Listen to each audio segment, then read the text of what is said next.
Então, boa tarde mais uma vez a todos, bem-vindos de volta. A gente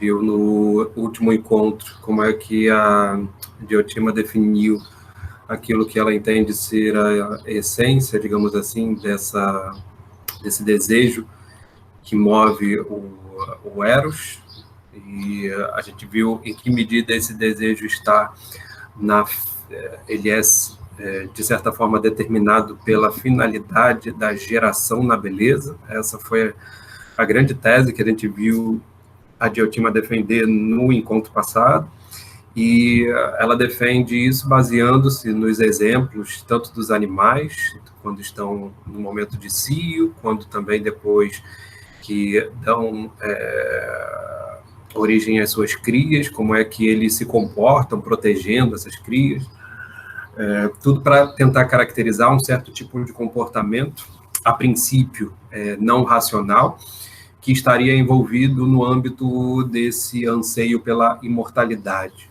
né? E esse anseio pela imortalidade estaria como motor, por assim dizer, de todo o desejo de reprodução, né? Então, de certa forma, quando a Diotima vai caracterizar o Eros na espécie humana e o modo como isso determina as ações dos seres humanos, ela procura mostrar em que medida todos aqueles intuitos, né, que os seres humanos possuem de serem honrados pelos demais se dá exatamente no âmbito de reproduzir-se a si mesmo, né? Não em vista apenas do corpo por meio dos filhos, mas também em vista da alma por meio daqueles que vão tecer os elogios a nós. Então, em certa medida, o que configura a virtude para o homem grego, né, e isso é bastante significativo, o que configura a virtude para o homem grego é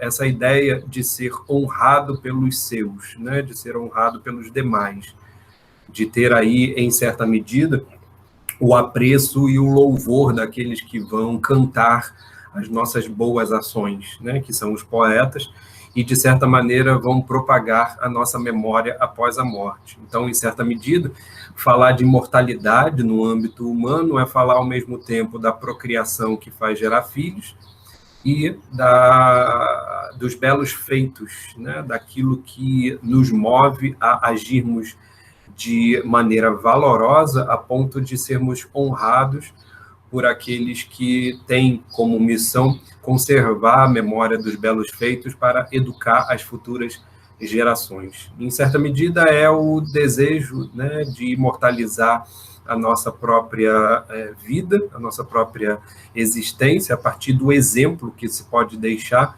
para as futuras gerações, que vão ser educadas baseadas exatamente nesses modelos de virtude, tá? A gente viu como é que a Diotima circunscreve esses exemplos no âmbito dos discursos de louvor, a honra, a coragem, a sabedoria, né? E, de certa maneira, fazendo essa vinculação entre todas as virtudes, né, com o âmbito do anseio em se fazer imortal, né, com o interesse, de fato, de permanecer para as futuras gerações como um modelo de virtude, tá? Então, isso que a gente cerrou aí na leitura passada, que foi a tentativa de a Diotima apresentar para a gente o que significa essa essência do desejo do Eros, estando, portanto, na geração, na beleza. A gente vai ver agora como é que ela vai iniciar o Sócrates nessa gestação, tá? É como se, de fato, ela tivesse aqui o papel daquele que vai ser o causador da geração, né? Como se o Sócrates aqui fosse, em certa medida, colocado no papel feminino, no papel de gestante, que vai gerar na beleza aquilo que ele precisa. E a Diotima vai ter esse papel mais masculino, digamos assim, de iniciar o Sócrates na introdução, né, à geração da beleza, né? Iniciar o Sócrates naquilo que ela vai chamar de uma contemplação da beleza. Tá? Para a gente ver isso hoje, vai ser legal a gente retomar um pouco os discursos que a gente já leu, porque, em certa medida, esse é o ponto áureo, digamos assim, o pico do banquete. De fato, é o momento em que nós somos elevados, né? Nós somos introduzidos pela Diotima a um âmbito que foge, em certa medida, completamente aquilo que estava sendo dito antes, ao mesmo tempo que corrobora tudo aquilo que estava sendo feito antes, né? Então, é importante que a gente entenda como é que toda essa escalada dos discursos, né, dos 6 discursos que antecedem a esse discurso da Diotima, em que medida eles nos indicam como é que a gente precisa ler esse momento chave, né, esse momento de auge da apresentação que a Diotima vai fazer ao Sócrates. Tá? Recordem que no primeiro discurso, que é o discurso do Fedro, o Fedro tinha apresentado Eros como o deus mais antigo, o deus mais velho, aquele que estava na origem do universo. Portanto, Eros era um deus cultuado exatamente porque ele tinha essa prerrogativa da velhice, né? De ser um dos deuses primordiais, que, por ser mais velho, estava aí como um dos causadores de toda a geração, tanto das gerações dos deuses, quanto das gerações dos seres humanos. E era em vista disso que a gente deveria louvá-lo. O que o Pausanias, que é o segundo que vem na sequência ao Fedro, vai apresentar, é que, na verdade, não existe um Eros, mas 2 Eros, exatamente porque existem 2 Afrodites. E aí a gente viu que, nesse primeiro momento, o Eros é aproximado da Afrodite como sendo a deusa da beleza. E Eros, o deus do amor, nós temos aí a primeira aproximação feita no banquete entre amor e beleza. Tá? Esse discurso do Pausanias, ele é direcionado para o âmbito educativo, então é necessário, né, para os seres humanos, vai dizer o Pausanias, que a gente sempre escolha o melhor Eros, que é aquele Eros que vai se dedicar a Afrodite Urânia, a beleza celestial, e não a beleza física, a beleza carnal. E a gente viu como é que ele diferencia essas 2 Afrodites, né, e, portanto, diferenciando as 2 formas de Eros, no intuito de mostrar em que medida esse Eros celestial está relacionado com a paiderastia, né, com aquilo que nós chamamos hoje de pederastia, e que significa esse amor pelos meninos, né, os pais.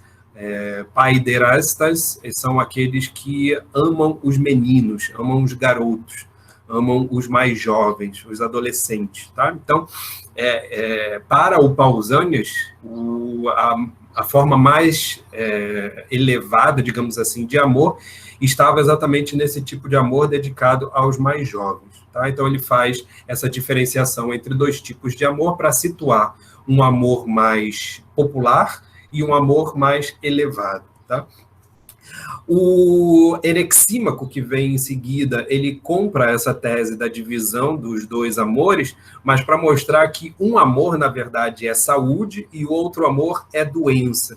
E aí a gente está no âmbito da medicina, e veja, desde o Fedro, que colocava o Eros como o deus mais velho, o que a gente percebe é uma certa aquilo que a gente chama em filosofia de imanentização, né? O que significa tornar imanente? Trazer da transcendência, né? Trazer daquela outra dimensão que poderia haver além do âmbito material para o âmbito material, né? Então, a imanência seria aquele âmbito que diz respeito, propriamente dito, ao nosso mundo sensorial, ao nosso mundo material. Tá? Então, o que o Erexímaco consegue condensar de todos esses discursos que veio antes dele foi uma espécie de imanentização de Eros, para mostrar que, em última análise, o Eros é um movimento que acontece física e emocionalmente, né? Física e psiquicamente, portanto, no âmbito da psicofisiologia do ser humano, e aí não só do ser humano, mas de todo o universo, vai dizer o Erexímaco, porque esse Eros, na verdade, são forças que dizem respeito ou à saúde ou à doença. E o Eros que diz respeito à saúde são aqueles que dizem respeito à harmonia, à sintonia entre os elementos que nos constituem. Então, quando nós temos harmonia, nós temos sintonia entre os elementos que nos formam, nós temos, portanto, saúde, e, portanto, estamos direcionados pelo bom Eros. Quando, ao contrário, nós estamos doentes e, portanto, estamos aí influenciados pelo Eros mal. Essa imanentização, né, como eu estou chamando aqui, que o Erexímaco faz, por ele ser médico, vai ter uma contraparte no discurso do Aristófanes, que é o quarto discurso.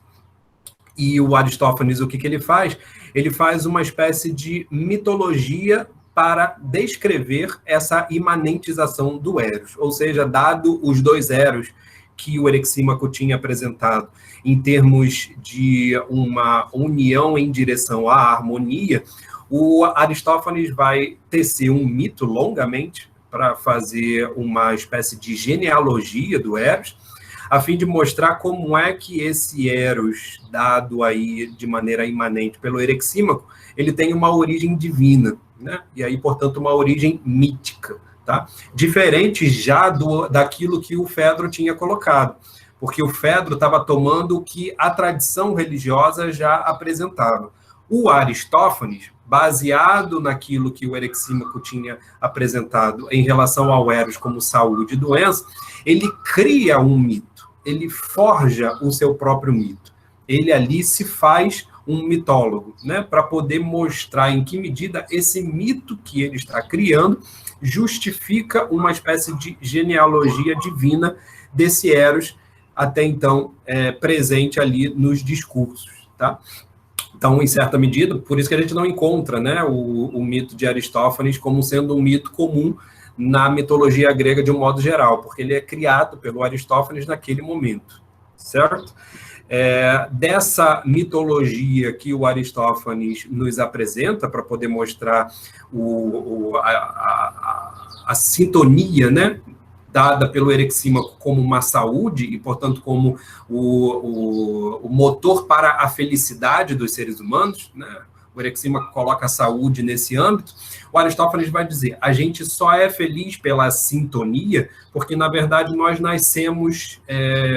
a nossa origem ela é partida, né? Nós temos uma origem em que nós fomos descolados daquela outra parte que nos compunha, ou seja, nós temos uma origem unitária, essa unidade ela foi rompida por um mandamento divino, por uma ordem de Zeus, e esse rompimento é o que nos move a querer novamente a união, querer novamente a unidade.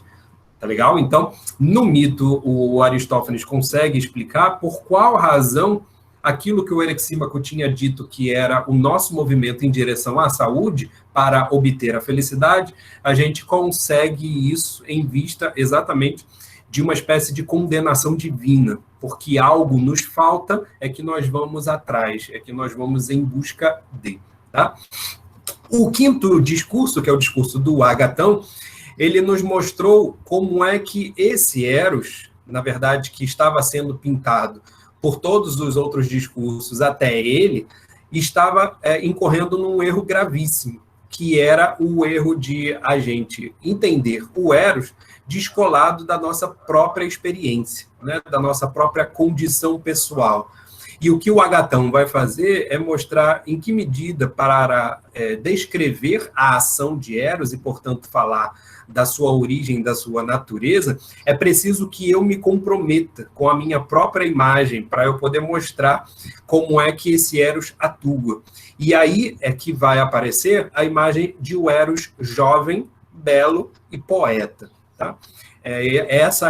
Esse é o tipo de descrição que o Agatão vai fazer, contrariando, em certa medida, toda a descrição que foi feita até então, porque nenhum dos discursos estava se identificando com Eros, né? Nem Erixímaco, nem o Aristófanes, nem o Fedro, nem o Pausanias se identificaram com Eros ao ponto que faz o Agatão, e com o Agatão, portanto, a gente entende que inicia uma nova etapa. Essa etapa que eu chamei dialética, né, que vai colocar no âmbito daquilo que está falando, naquilo sobre o que se está falando, a própria pessoa que está falando, comprometendo a pessoa que está falando com aquilo que ela diz. Tá? É isso o que, em última análise, o discurso do Agatão nos apresenta, e é por isso que a gente pode entender por que o discurso dele é tão diferente dos discursos anteriores, e, em certa medida, um pouco próximo dos discursos que vão vir na sequência, tá? Que é o do Sócrates e o do Aristófanes, certo? Então, com o Agatão, a gente viu ao final por que o Sócrates, antes de falar da Diotima, ele teve que refutar o discurso do Agatão. Porque, para apresentar o seu próprio discurso, que nessa concepção dialética precisaria vir a partir da sua experiência pessoal, da sua identificação, né, entre aquilo que ele está falando e quem fala, ele precisava refutar primeiro o Agatão, para mostrar que aquela imagem de Eros não era condizente com aquilo mesmo que ele ia apresentar. Percebem? Por isso que o Sócrates, nesse momento, precisa refutar o Agatão. E é exatamente o Agatão que ele escolhe, porque o Agatão foi o único que se comprometeu pessoalmente com a descrição que ele estava fazendo do Eros. Nesse compromisso que ele teve de descrever o Eros, ele reproduziu o Eros à sua própria imagem, né? A de jovem, de poeta, delicado, belo, enfim. Ele projeta no Eros a sua própria ideia de Eros, tá? A sua própria imagem, melhor dizendo. E para o Sócrates fazer a mesma coisa, ele precisa refutar antes o discurso do Agatão. Por isso que ele refuta o discurso do Agatão e aproxima a gente da apresentação de Diotima. Com a apresentação de Diotima, nós vamos ser colocados no papel de aprendizes, tá? Tal como o Sócrates, naquele momento, estava se colocando frente a Diotima. Diotima é, portanto, uma mestra, e uma mestra não é qualquer mestra, ela é uma sacerdotisa, dada aí a característica dos mistérios, que era parte da religião grega, né, que você tinha ali um percurso a ser realizado em vista da sua iniciação para o momento final. A gente não sabe muito bem como é que acontecia esse momento final, né? Mas os festejos, que era uma procissão, nessa procissão tinha várias coisas que eram feitas durante essa procissão, até você chegar ao templo da Deméter, por exemplo, que era a deusa principal dos mistérios de Eleusis. Até chegar ao templo de Deméter, muita gente ficava pelo caminho, né? Muita gente não conseguia fazer todo o percurso, fazer toda a travessia, sobretudo porque você era convidado a beber muito durante a travessia, né? Então tinha muitos festejos, tinha muita acusação, então tinha um momento em que boa parte dos convidados eram acusados, eram denunciados, eram criticados e ridicularizados, né? Alguns colocam a origem da comédia exatamente como tendo origem nessa parte dos festejos, de acusação, de invectiva contra certas figuras públicas. Quem passasse por essa procissão, né, quem conseguisse passar por essa procissão, teria a prerrogativa de ser iniciado, e aí faria o processo, portanto, da visão final que aconteceria dentro do templo de Deméter, tá? Por que eu estou dizendo dessa peregrinação e desse processo? Porque é isso mesmo que a Diotima vai descrever aqui agora para o Sócrates. E a gente está colocado exatamente no papel de aprendizes, mas não de simples aprendizes, mas daqueles que querem ser iniciados em uma determinada visão mística acerca da realidade. Tá? Então, não é qualquer ensinamento ao qual Platão está nos convidando a apresentar aqui por meio do Sócrates e Diotima, mas é um ponto áureo, como eu estava chamando, de todo esse processo que estava vindo dos discursos, a ponto de nós conseguirmos, a partir de uma experiência pessoal, nos identificarmos com essa beleza de Eros. Tá legal? Então, nós estamos dentro do discurso do Sócrates, dentro de um processo dialético desses discursos que vieram na sequência, em que o Sócrates, no momento em que está apresentando, por meio da Diotima, essa visão de Eros, ele está apresentando um Eros que é muito semelhante a ele mesmo, né? A gente viu a genealogia do Eros, como é que está atrelada tanto à esperteza quanto à pobreza, né? Duas características fundamentais aí para a personalidade do Sócrates, do próprio Sócrates, e como é que também nesse discurso da Diotima o Eros é identificado como um filósofo. Então o Eros já não é mais o poeta necessariamente do Agatão, mas agora o Eros está identificado como um filósofo porque os dois são daimons, né?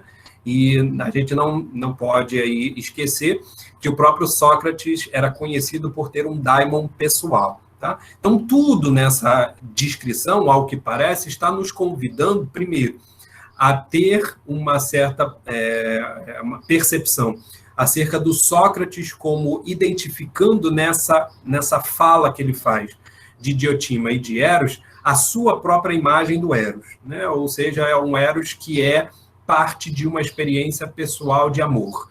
Ao mesmo tempo, a gente está sendo convidado a nós, leitores, fazermos a nossa própria experiência pessoal com relação a Eros, a fim de que a gente encontre isso que a Diotima vai apresentar agora para o Sócrates. Tá legal? Então, eu estou fazendo esse percurso, retomando, né, tudo aquilo que a gente viu nos diálogos, para vocês perceberem que o Platão não construiu o diálogo por acaso, né? Ele foi colocando cada um dos discursos como se fosse uma espécie de passo a passo, para que a gente possa estar mais familiarizado com aquilo que agora a Diotima vai apresentar acerca da beleza. Nesse momento, o que estava em jogo era um Eros que, ainda que fosse imanente, né, porque ele já não é mais necessariamente aquela divindade cósmica, tal como tinha sido apresentado pelo Fedro. Ela é parte da nossa experiência imanente do mundo. Mas, mais do que isso, a partir do Agatão, o Eros é parte da nossa experiência íntima, da nossa experiência pessoal. Ou seja, no momento em que agora o Sócrates está convidando a gente a participar dessa iniciação com a Diotima, ele está também convidando a gente a participar de uma experiência íntima acerca daquilo que nós consideramos amar, né? Daquilo que nós consideramos como sendo o motor do nosso desejo amoroso. Tá? É esse convite que a Diotima vai fazer, não só em vista do Sócrates, mas também em vista de cada um dos leitores. Tá legal? Deu para acompanhar aí minimamente essa espécie de resumo?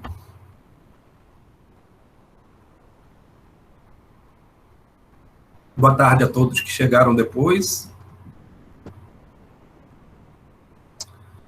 Então, vamos ver essa visão aí da Diotima e como é que ela vai apresentar, vai iniciar o Sócrates, né? A gente vai ver agora um ritual de iniciação, tá? E o que é interessante é que, dada a característica do modo como a Diotima vai fazer essa exposição, a gente tem que entender que isso deve ter demorado muito tempo, tal como Sócrates já tinha dito, né? Se eu não me engano, na leitura passada ou na retrasada, ele tinha dito que ele conviveu com a Diotima há muito tempo. E durante essa convivência, ela foi apresentando para ele vários detalhes, até que ele conseguisse obter aquilo que ele queria, que era o único conhecimento que ele diz que possui, né?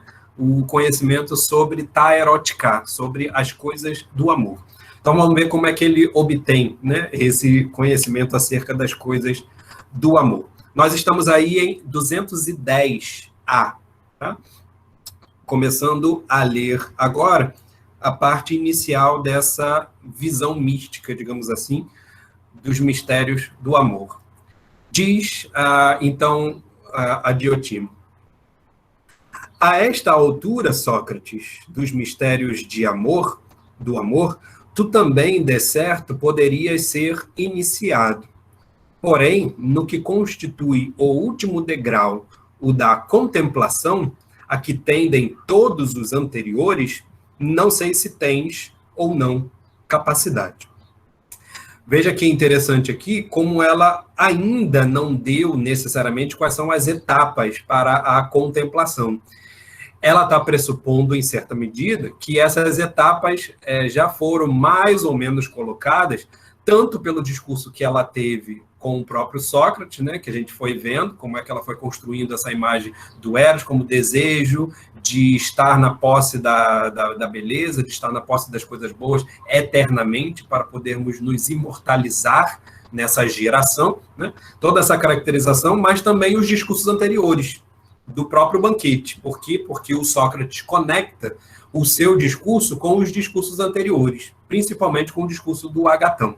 Então, em certa medida, o que o Platão está dizendo é, nesse momento, nós chegamos até aqui, vai dizer ela, né, a esta altura, nós chegamos até aqui e é possível, né, que você possa ser iniciado nos mistérios do amor até aqui. Mas existe um último grau, e esse grau é o grau da contemplação. E é exatamente em cima desse grau que eu vou apresentar agora um processo iniciático, tá legal? Os termos que são colocados aí em grego, tá? Eu não vou entrar muito em detalhes, mas todos eles sugerem esse processo como um processo dos mistérios de Eleusis, tá? Aqueles processos mesmo de rituais que aconteciam na religião grega. Então, de fato, o que ela está chamando aqui de iniciação, né, de contemplação, era exatamente aquilo que acontecia nesses momentos de rituais, em que você era convidado, né, ao momento final. Esse momento final é chamado de epóptica, né, que ela está chamando, o Carlos Alberto Nunes está traduzindo por contemplação. Essa epóptica, esse momento da visão mística, né? É essa visão mística que ela não sabe se o Sócrates conseguiria acompanhar. Contudo, e aí diz ela, mesmo que ela não saiba, isso é interessante, mesmo que ela não saiba se o Sócrates vai acompanhar ou não, ela ainda assim vai falar, diz ela. Contudo, disponho-me a falar-te sem nenhuma restrição. Veja, por quê? Porque nos mistérios você não podia falar das coisas para aqueles que não eram iniciados, tá? Então, a Diotima aqui, em certa medida, ela está abrindo os mistérios para aqueles que, a princípio, embora fossem iniciados nas primeiras etapas, poderiam não ter uma iniciação final, tá? E isso daí era uma espécie de azébeia, né? Que é chamado em grego uma espécie de impiedade. Tá? Você estava indo contra os parâmetros da religião, você narrar para outras pessoas aquilo que seria a visão final dos iniciados. Tá? Mas a Diotima está incorrendo nesse papel e, de alguma forma, nós poderíamos dizer que ela está aqui a sós com Sócrates, né? Então, é como se nós estivéssemos a sós ouvindo lá a conversa dos dois, mas, claro, tendo a participação nesse processo. É o seguinte, disse ela, então, quem quiser percorrer nessas questões o verdadeiro caminho, deve começar desde a infância a procurar os belos corpos. Tá? Um primeiro detalhe aqui interessante é que quando ela fala que caminho, né, esse processo, aqui ela está usando o termo caminho, tá, em grego, mas o Carlos Alberto Nunes vai traduzir lá na frente por caminho também. Só que lá na frente ela já vai falar em pedagogia. Então, é interessante que a gente perceba como é que isso que ela está apresentando agora, que é um caminho para as coisas do amor, ela é uma espécie de pedagogia, ela é uma espécie de educação, tá? Para vocês guardarem aí. E qual é o primeiro detalhe, então? É que todo aquele que quer se iniciar nas discussões amorosas, né, nas discussões acerca das coisas do amor, precisa estar direcionado para procurar os belos corpos. Tá? Ou seja, mais uma vez aqui corroborando aquela imanência do eros, né, aquela imanência da atividade erótica. De início, se dispuser de um guia seguro, né? E esse guia seguro aí vai ser aquele mais velho, né? Que teria a possibilidade aí de introduzi-lo. No caso aqui nosso é a Diotima, tá? No caso nosso e o de Sócrates. Guia seguro amará apenas um corpo, ocasião propícia para gerar belos discursos, tá? Esse é o primeiro ponto. Para que você seja introduzido, né, no caminho das coisas do amor, é necessário que você se disponha a procurar a beleza dos corpos, a beleza material, a beleza física. E nesse processo, se você for bem conduzido, você vai direcionar de início esse amor para um único corpo belo, como se ele resumisse para você toda a visão máxima daquilo que significa a beleza no mundo. Certo? Quem já foi adolescente na vida sabe que a gente já passou por isso, né? A gente já teve essa experiência de encontrar uma pessoa que era o sinônimo de toda a beleza do mundo, né? E aí, claro, essa experiência é que nos move, dependendo da frustração ou da recompensa, a continuar nessa busca, continuar nessa procura. Mas olha como o Sócrates vai nos direcionar, e aí Sócrates de Diotima, né, vai nos direcionar para que a gente entenda como é que se concebe esse processo do amor. De seguida, então, um segundo passo, compreenderá que a beleza de um determinado corpo é irmã da beleza de outro qualquer. E que se ele tiver de se empenhar em pós da ideia do belo, né, se empenhar na direção da ideia do belo, fora no cúmulo da insensatez, deixar de perceber que a beleza de todos os corpos é uma só. Então, olha que coisa, naquele momento que você, adolescente, percebe num corpo único toda a beleza da vida, né, toda a beleza do universo, você, na verdade, está sendo um insensato. Por quê? Porque essa beleza identificada em um único corpo, ela é irmã de todos aqueles outros corpos que a gente poderia chamar belos. Então, o segundo passo que é necessário fazer, apresentar, é que a gente se guie agora, a partir desse amor por um corpo belo, para o amor dos outros corpos belos, para o amor das outras belezas em outros corpos belos. De tal modo que a gente perceba que todos esses corpos possuem algo em comum, algo que lhes é familiar, ou seja, exatamente essa beleza. Tá? Então, veja que na proposta, isso é interessante porque a gente tem uma visão de amor, né, direcionada para uma única pessoa, né, como se o amor fosse algo que é partilhado e é desenvolvido e é dedicado a uma única pessoa. Esse para o Platão, aqui no caso para Diotima, é exatamente o primeiro elemento de um amor juvenil, né? Então, de certa maneira, a gente pode dizer que esse tipo de amor é o cúmulo, né, como ele chama aqui, né, o cúmulo da insensatez, como sendo um amor juvenil, um amor adolescente. Por quê? Porque a gente está se apegando a algo que, na verdade, tem um espraiamento muito maior do que aquele que a gente imagina que possui, né? Não existe apenas um corpo belo, mas existem vários corpos belos. Então, o desenvolvimento do amor e da pulsão erótica, né, do movimento erótico, desse desejo de imortalizar-se, ele precisa considerar não apenas um corpo, mas todos os corpos como sendo belos. Tá legal? Esse é o segundo degrau. Sim, em certa medida. Tem muita gente que faz essa proximidade, né, entre a ascensão do banquete e a ascensão da caverna, né, da República. E, de fato, tá? Você pode dizer aí, em certa medida, que existe um paralelo possível, tá? Aquele que está na caverna e que está vendo só sombras, ele, em última análise, seria aquele que ama só um corpo, achando que está amando a beleza universal, né? E, na verdade, ele está sendo um insensato porque ele ainda não percebeu o que de fato caracteriza aquilo que está movendo ele, e que ele chama de amor pela a beleza. Tá? Mas existe uma diferença. A diferença é que a ascensão da República e da alegoria da caverna é feita com esforço, ou seja, ela é feita com muito sofrimento e muitas vezes contra a vontade daquele que está subindo. Tá legal? Esse é o único detalhe que a gente poderia dizer que é diferente e que, em certa medida, também se diferencia porque nesse âmbito aqui do banquete nós estamos no âmbito religioso. Quando você se dispõe a ser um iniciado, você está indo por livre vontade.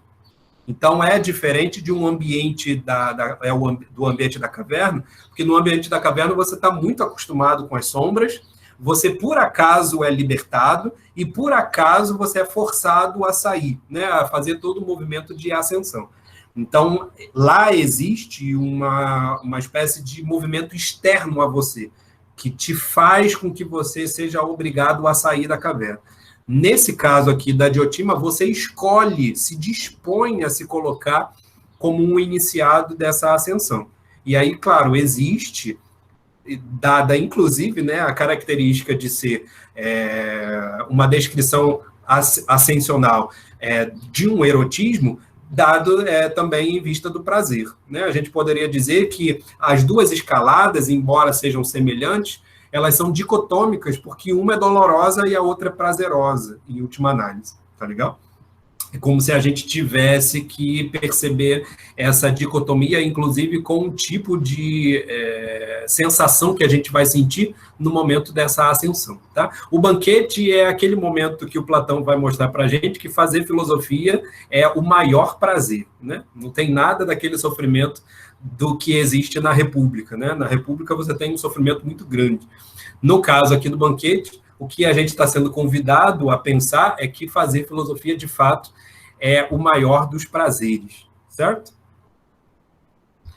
Então, esse terceiro caminho aí, que agora a Diotima vai nos indicar, tá? Então, vejam que sempre são movimentos que vão mostrando para a gente a razão de ser daquilo que move o nosso amor. Em última análise, é isso, tá? Todas as etapas são movimentos que vai levando a gente a descobrir onde é que está o nosso amor. O que está movendo o nosso amor? Quando você é adolescente, você move o seu amor por uma única pessoa, por um único corpo. Você é movido por aquele desejo, né, em vista de uma única pessoa. Né? Quando você evolui, né, hoje nós falaríamos, né, quando você evolui, você percebe que, na verdade, você pode e deve amar todos os corpos belos. Né, ou aqueles que atraiam por serem belos. E desses corpos, você agora vai ser direcionado para um outro âmbito, que é o âmbito da alma. Tá? Alcançado esse ponto, tornar-se-á apaixonado de todos os corpos belos e relaxará, por outro lado, a violência do amor de um único corpo. Tá vendo como aquela aproximação com a República, ela tem essa diferença, né? Nesse caso aqui, nós estamos falando de um caminho ascensional bastante prazeroso, não tem nada de doloroso, tá? Nós, inclusive, no momento que passamos a amar outros corpos, nós percebemos que aquele amor doentio por uma única pessoa era, de fato, uma doença, era, de fato, um adoecimento, porque aquilo era violentamente uma prisão, certo? E passará a desprezar por haver reconhecido a sua insignificância. Então, passará a desprezar esse amor por um único corpo, exatamente reconhecendo aí a insignificância de amar apenas um corpo, tá? Dedicando-se agora a amar todos os corpos. Daí por diante, terá de achar que a beleza da alma é muito mais preciosa do que a do corpo. De forma que uma alma de dotes excepcionais, até mesmo num corpo carecente de vício, né, carecente de juventude, de novidade, é quanto lhe basta para amá-la e dela cuidar e gerar belos discursos, cultivando de preferência os temas que contribuem para a formação dos jovens. Então, veja que os passos, eles são dados numa sequência, mas eles também não são dados por acaso, tá? Sem problema, Zé. E qual é o decisivo aqui no primeiro passo para o segundo? Nós vimos que para você passar a amar todos os corpos belos, você vai ter uma ideia de que, na verdade, você estava violentamente se adoecendo e se limitando aquilo que você tinha como sendo uma visão condensada de tudo aquilo que significava beleza no mundo. Quando você espraia isso para os outros corpos, você alcança uma amplitude de visão. Tá? É tudo em vista, tanto de obter uma amplitude de visão, mas também de um detalhe importante que já apareceu lá no início, que são os discursos que são feitos no momento em que se ama a beleza. Tá? Em todos os degraus, a Diotima vai sinalizando para a gente como é que o próximo degrau ele amplia a nossa capacidade de discursar de uma maneira melhor, de uma maneira mais valorosa, tá? Então, não percam essa função do discurso, tá? Não só em vista daquilo que nos move, em vista do corpo, né? Em vista da materialidade, da imanência do desejo, mas em vista também daquilo que nós fazemos com isso, para poder dar conta daquilo que ela mesma já tinha dito, que nós não queremos gerar na beleza apenas no corpo, mas também na alma. Portanto, quando a gente se dispõe a ser movido por Eros, a gente não vai se entregar apenas às relações sexuais. A gente vai se entregar também ao tipo de beleza que vai ser materializada nos discursos que nós vamos fazer em tributo a esse amor.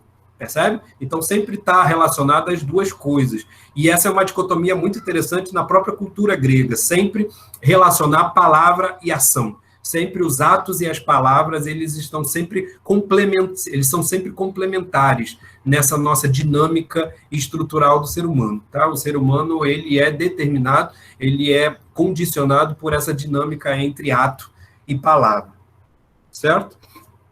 Então, daí por diante, terá de achar que a beleza da alma é muito mais preciosa que a do corpo, porque nesse momento que ele agora passa a amar a beleza da alma, ele percebe que uma alma é mais valiosa até do que muitos corpos, inclusive um corpo que não tenha beleza. Ele percebe agora que existe uma beleza que é diferente daquela beleza necessariamente que ele estava vendo em vários corpos belos.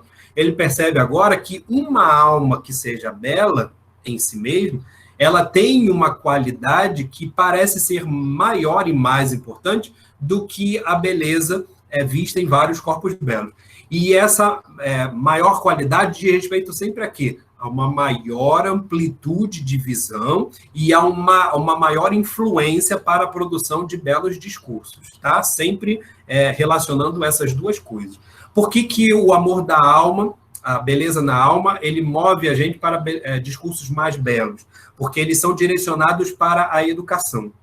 Tá? Então, quando você ama, descobre uma alma bela, você descobre a inspiração para produzir belos discursos, sempre em vista da temática educativa. E falar de temática educativa é falar de temática ética, em última análise. Tá? Estética, ética, está tudo aqui incluído na mesma finalidade.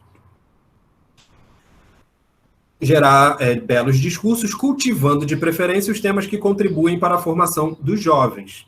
Passando daí para a contemplação da beleza dos costumes e das leis, aquilo que o grego chamaria de nomos, fazendo uma contraposição a physis, e que a gente poderia colocar no âmbito da cultura, tá? Então, podemos chamar aqui, em última análise, que esse degrau é o grau em que você ama a cultura humana, compreenderá que a beleza é uma só em todos os casos dessas almas belas que são cultuadas, memoráveis, né, ao longo de toda uma cultura humana.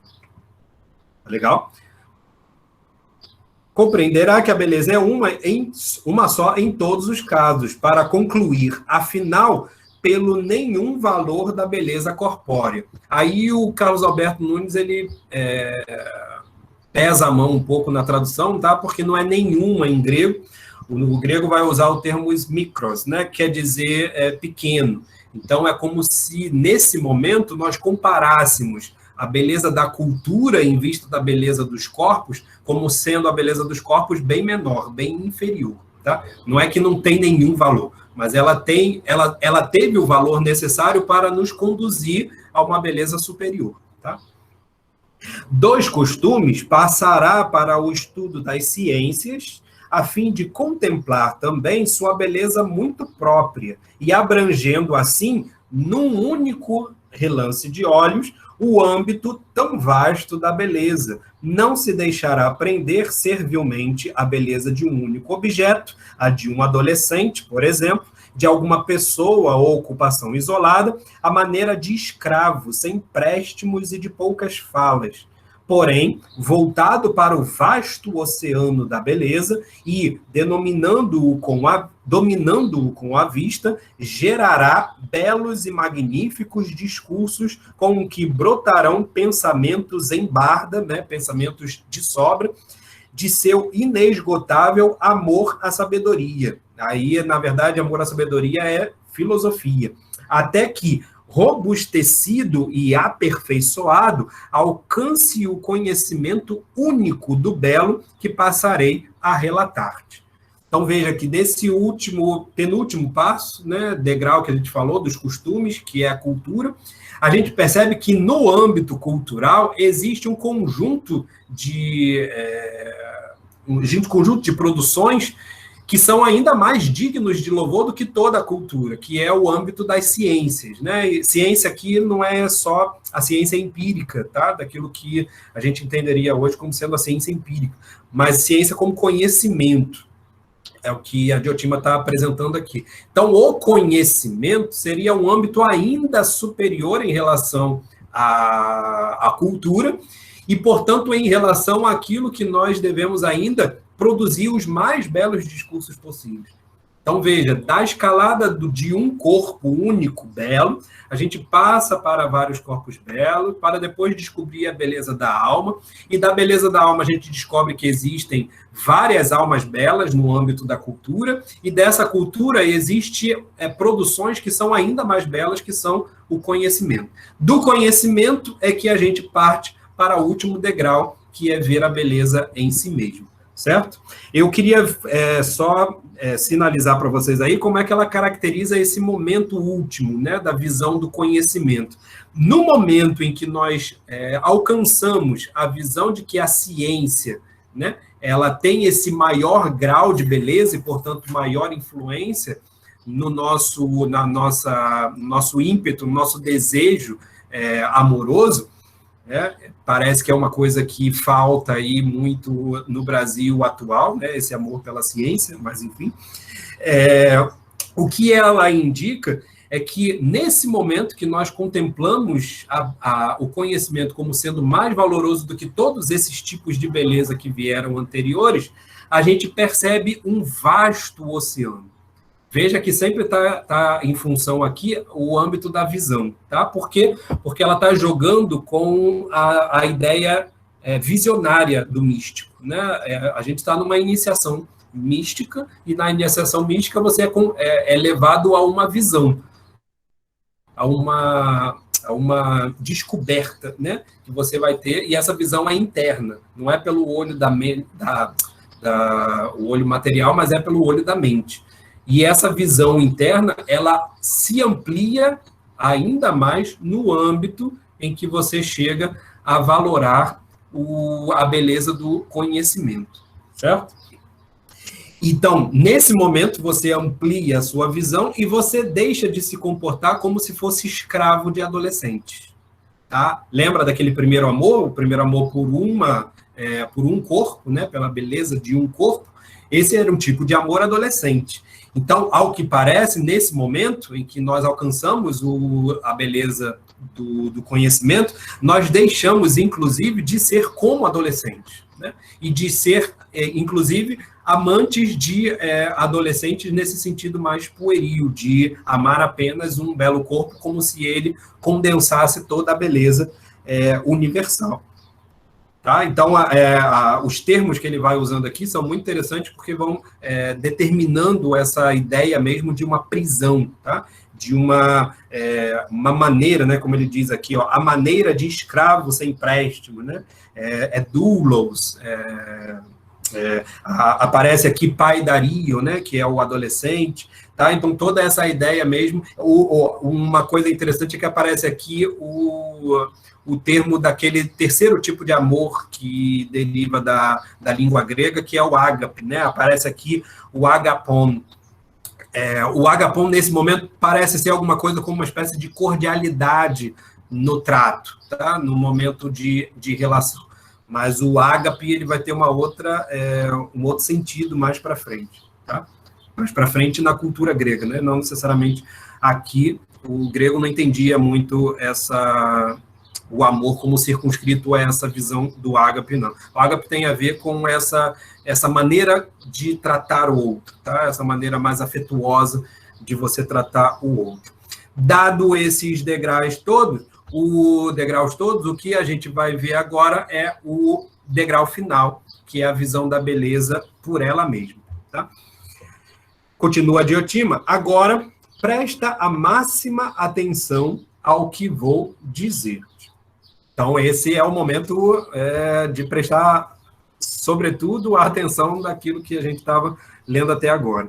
Quem tiver sido levado até esse ponto pelo caminho do amor, e aqui caminho do amor era aquilo que eu estava indicando lá no início da leitura, né? Não é necessariamente rodós, que é o termo para caminho, mas ele diz aqui paidagogete, ou seja, o processo pelo qual nós nos educamos em direção às coisas do amor. Tá? Então, eu traduzi aí por uma educação aos amores. Seria uma forma melhor de a gente entender o que a Diotima está querendo dar com esse momento final da escalada. Então, quem tiver sido levado até esse ponto pela educação aos amores, né, para os amores, após a contemplação gradativa e regular das coisas belas, veja que esse processo educativo foi a gente se acostumar a ver a beleza cada vez mais numa coisa mais ampla, né? Perceberá de súbito uma beleza de natureza maravilhosa, precisamente, Sócrates, a que constituíra a razão de ser de todos os esforços anteriores. Né? Então, é nesse momento que a gente descobre aquilo que seria a razão de ser de todas as belezas, de todo esse processo que a gente veio seguindo em direção a uma visão mais ampla da beleza. Para começar, ela é sempiterna, né? A eion, ela sempre é, vamos dizer assim, tá? Então, ela sempre é, não conhece nascimento nem morte. Olha as características da beleza para vocês verem se não parece as características dos deuses, tá? É muito interessante aqui como é que agora o banquete viu que a gente falou da imanência, né, do Eros. O Eros vai se imanentizando até chegar na condição de natureza humana. E agora o que a gente vai ver é uma subida para o âmbito divino, mas não necessariamente de Eros. Não é Eros que é o Deus aqui, não é Eros que é o divino. É exatamente aquilo que ele quer. O Eros é um movimento em direção a algo divino. E esse algo divino é exatamente essa beleza única. Então, é sempiterna, não conhece nascimento nem morte, não aumenta nem diminui ao depois, não é bela de um jeito e feia de outro, ou bela num determinado momento para deixar de sê-lo pouco adiante, nem bela sob tal aspecto e feia noutras condições, ou aqui sim e ali não, ou bela para algumas pessoas, porém feia para outras, como é o caso de todas aquelas noções de belezas que vieram sendo apresentadas pelos próprios discursos. Eles foram mostrando em que medida essa noção de beleza ela varia, inclusive a noção de Eros também, né? Então, essa beleza que você vai ver por último, ela não é relativa desse tipo de consideração que estava sendo feita antes. Ela não está relacionada ao que você gosta ou não, àquilo que é de uma cultura ou não, ao momento histórico ou não, percebe? Ela é de uma outra dimensão. Beleza que não se lhe apresentará sob nenhuma forma concreta. Tá? Então, nós chegamos aqui ao ponto máximo da transcendência. Eu falei da imanência, né? A gente vai baixando o Eros, e agora o Eros nos direciona para a transcendência outra vez. Como fora o caso de um belo rosto, ou de belas mãos, ou de qualquer outra parte do corpo, nem sob o aspecto de um discurso ou conhecimento, nem mesmo sob o aspecto de um discurso ou conhecimento. Nem nesse âmbito você pode dizer que existe essa beleza que ela está apontando para a gente. Nem como algo existente em qualquer parte, no animal, por exemplo, na terra, no céu, ou seja, no que for, mas que existe em si e por si mesma, e é eternamente una consigo mesma. Essa é a fórmula para aquilo que se chama geralmente de a teoria das ideias do Platão. Essa beleza que ela está indicando aqui na Diotima, pela Diotima, é exatamente essa ideia da beleza, ou seja, uma ideia de que essa beleza ela é tão imaterial que ela é a razão de ser de todas as belezas que nós encontramos no âmbito da materialidade. Da qual, aí ela explica exatamente isso que eu acabei de falar, da qual todas as coisas belas participam, porém, de tal modo que o nascimento e a morte delas todas em nada a diminui ou lhe acrescenta nem causa o menor dano. Né? Morrer um corpo belo, perder um discurso belo, nada disso move, né, 1 milímetro naquele tipo de beleza que é a beleza ideal, que é essa beleza transcendente. Quem parte da multiplicidade cá de baixo, sob a orientação firme do amor dos jovens, então, mais uma vez, ela recapitula o passo a passo. Quem parte da multiplicidade cá de baixo, sob a orientação firme do amor dos jovens, e começa a perceber aquela beleza, é certeza encontrar-se perto da meta ambicionada. Essa meta do próprio Eros, em última análise. Tá? Isso é um caminho pedagógico erótico, né? Nunca nos esqueçamos disso. Ela está descrevendo aqui como é que deve ser esse caminho pedagógico do erotismo. Só assim deve alguém entrar ou ser levado pelo caminho do amor, partindo das belezas particulares para subir até aquela outra beleza e servindo-se das primeiras como de degraus, como a gente tinha falado. De um belo corpo passará para 2, de 2 passará para todos os corpos belos, e depois dos corpos belos para as belas ações, das belas ações para os belos conhecimentos, até que dos belos conhecimentos alcance, finalmente, aquele conhecimento que outra coisa não é, senão o próprio conhecimento do belo, para terminar por contemplar o belo em si mesmo. Então, todos esses degraus, de algum modo, vão conduzindo a gente para descobrir, ao final, aquele único conhecimento dentre todos os conhecimentos, que é a razão de ser do conhecimento. Né? E veja, falar de conhecimento aqui é falar da natureza filosófica do Eros.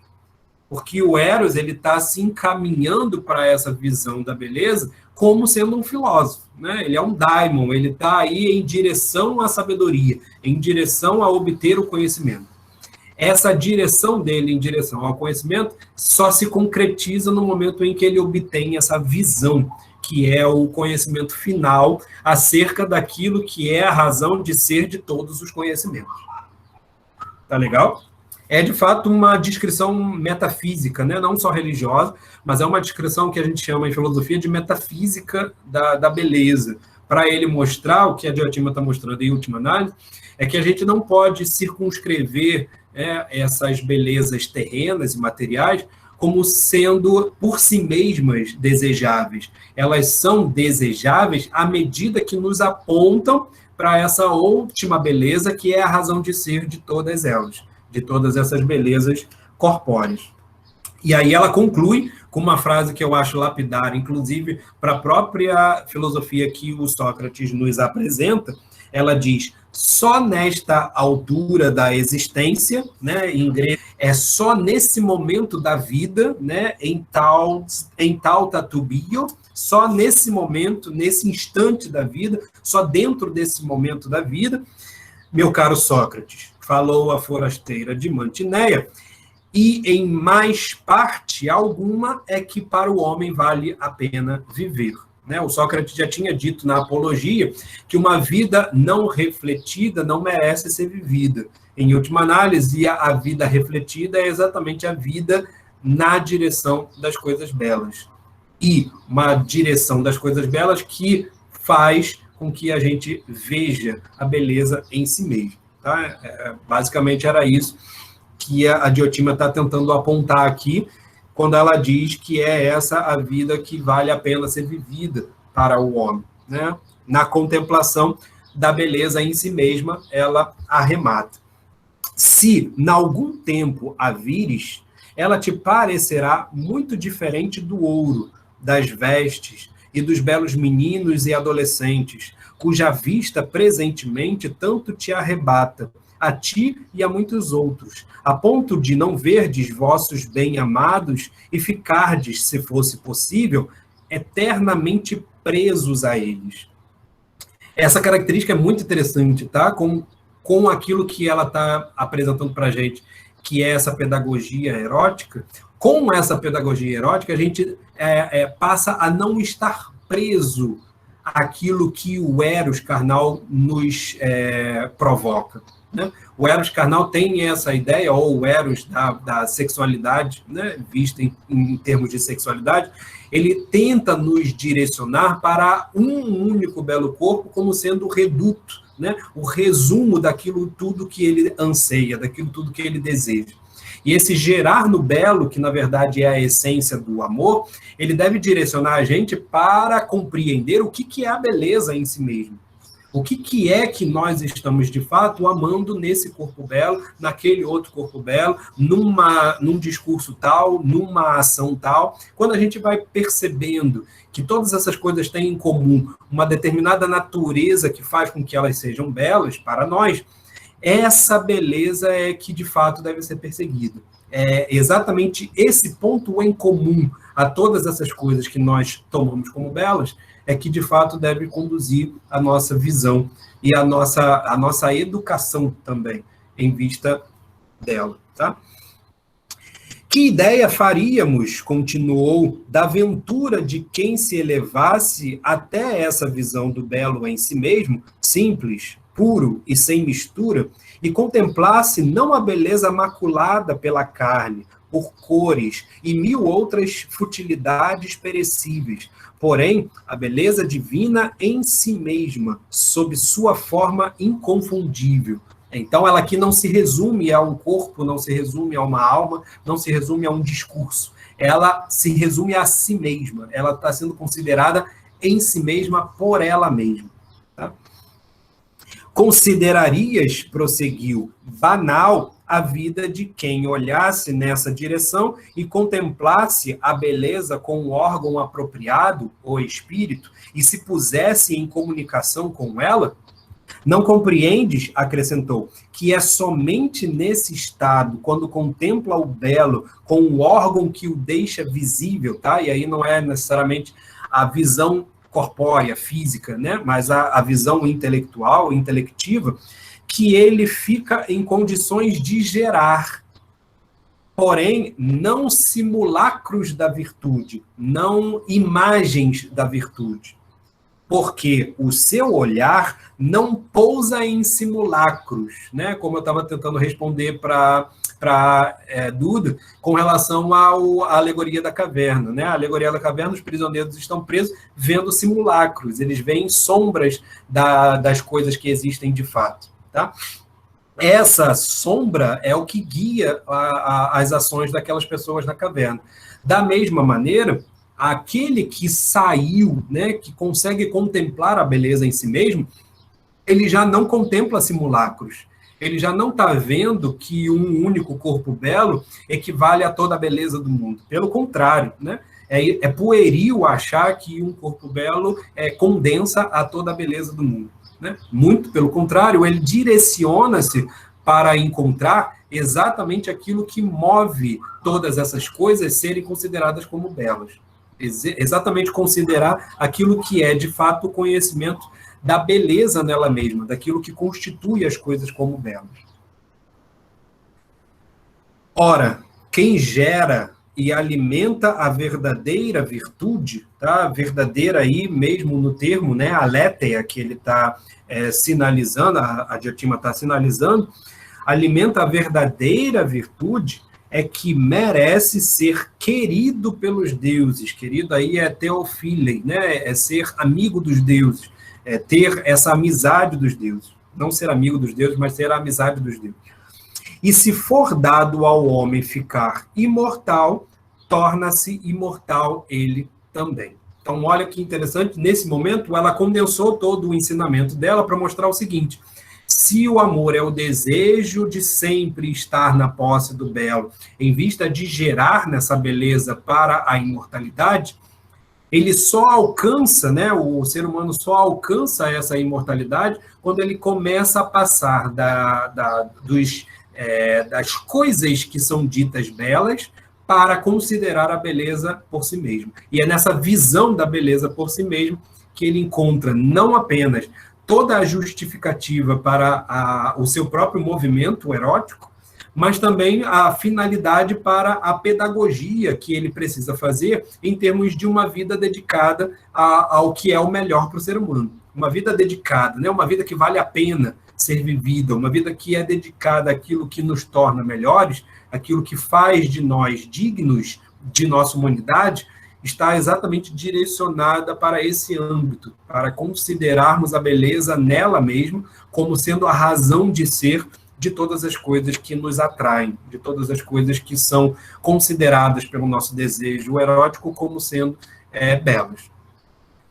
Esse é um tipo de comportamento, né? E por isso que eu vinha falando desde o início do nosso encontro, né? Desde o início das nossas leituras, que o banquete é a descrição de uma pedagogia erótica como sendo a essência da filosofia. Tá? Tá condensada aqui, portanto, nesse pedaço do banquete, exatamente essa apresentação que eu estava tentando mostrar para vocês, né? Em que medida o discurso da Diotima ela é o ponto áureo, né? E o auge, por assim dizer, desse tipo de apresentação que o Platão está tentando nos fazer, do Eros como sendo o movimento filosófico propriamente dito, que nos impulsiona a fazer um exercício pedagógico na direção da beleza em si mesma, como sendo a razão de ser de todas as coisas que nos atraem, de todas as coisas que são valorosas, de todas as coisas que são consideradas belas.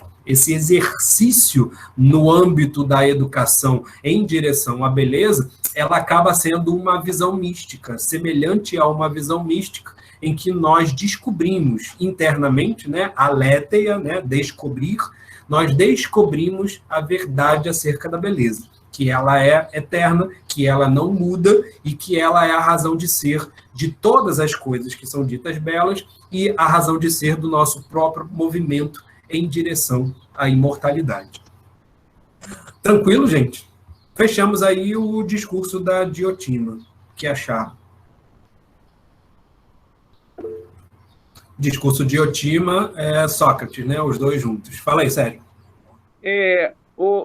Para entender assim, parte-se de um movimento dos corpos, de um corpo, a ideia de beleza, a partir daí os corpos, a partir daí não atrelado aos corpos, mas a uma virtude da beleza, como alguma coisa em si.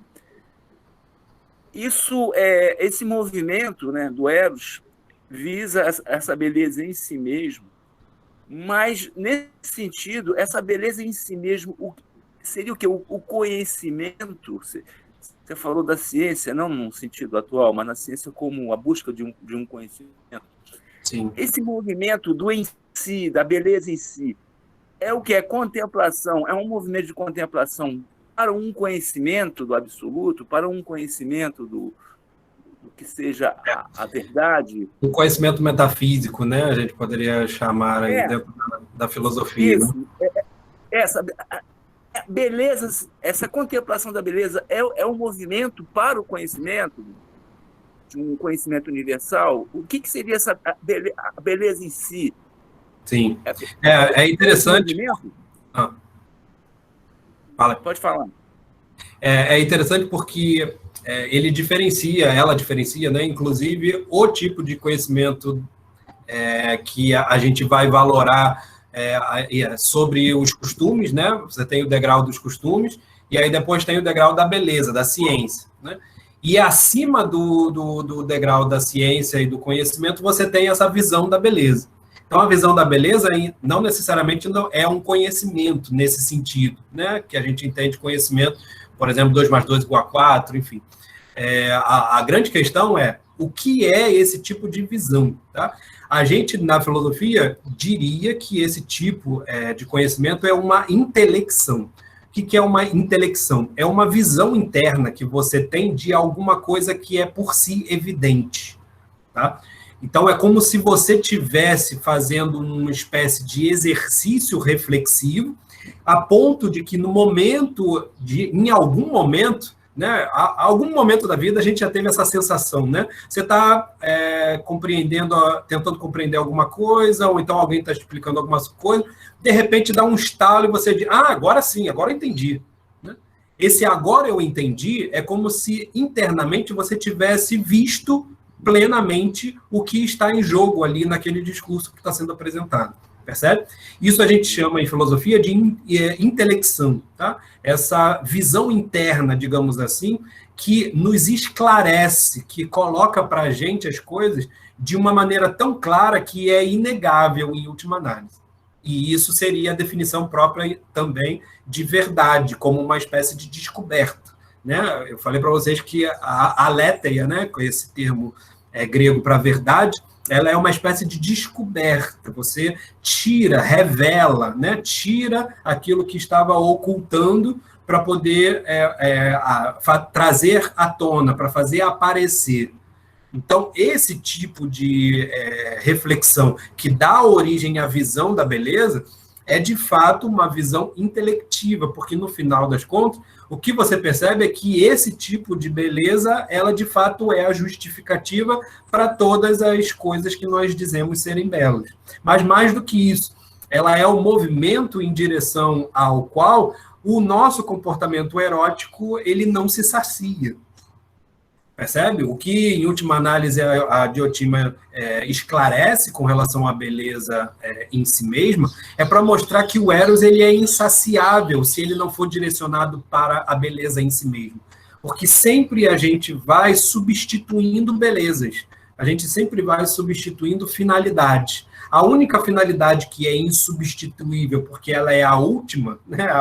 Ela é a única que nós podemos dizer que é a finalidade última da existência humana, que seria, aqui no caso para ela, a imortalidade, ela se condensa exatamente nessa visão da beleza como imortal, né? Nessa visão da beleza como eterna. Então, ver a beleza como eterna, em última análise, é trazer o Eros para o único âmbito em que ele poderia ser saciável, que é o âmbito exatamente do eterno.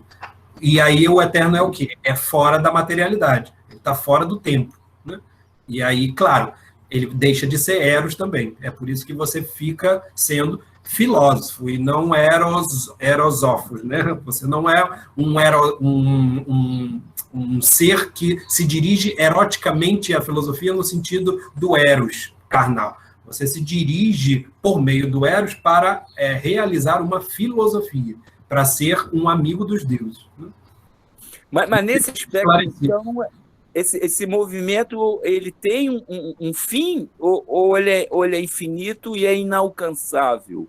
Aí vai ficar uma discussão eterna na filosofia.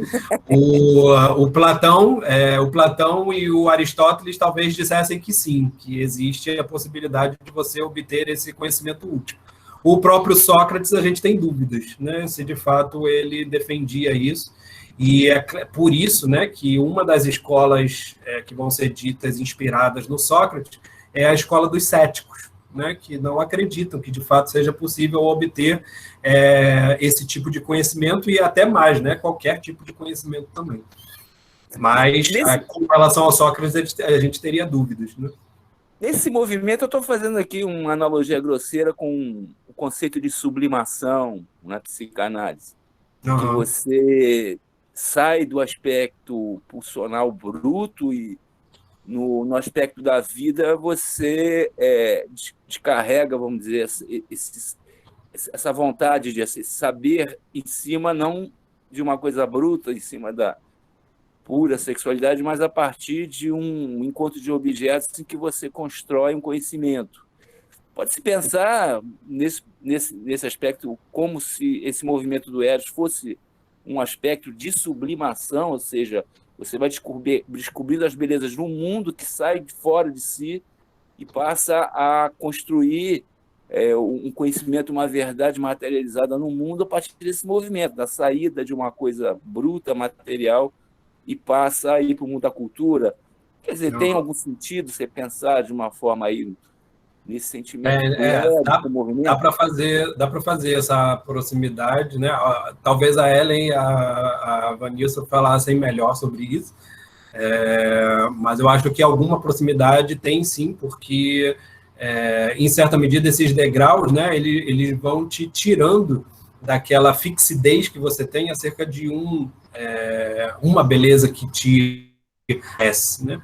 Então, esse processo que a psicanálise descreve como uma sublimação, em certa medida, pode ser aproximado também desse âmbito ascensional, digamos assim, que a Diotima está oferecendo para a gente com relação à beleza, porque nos tira, né, de uma visão limitante e, de certa maneira, descarrega, né, aquele ímpeto que a gente estaria direcionando para uma coisa, né, que eu não sei se teria a ver exatamente, porque a sublimação me parece, né, a Ellen diga aí se eu estou errado, mas me parece que a sublimação é dada quando você não pode descarregar em relação a uma coisa, você sublima isso para uma outra coisa.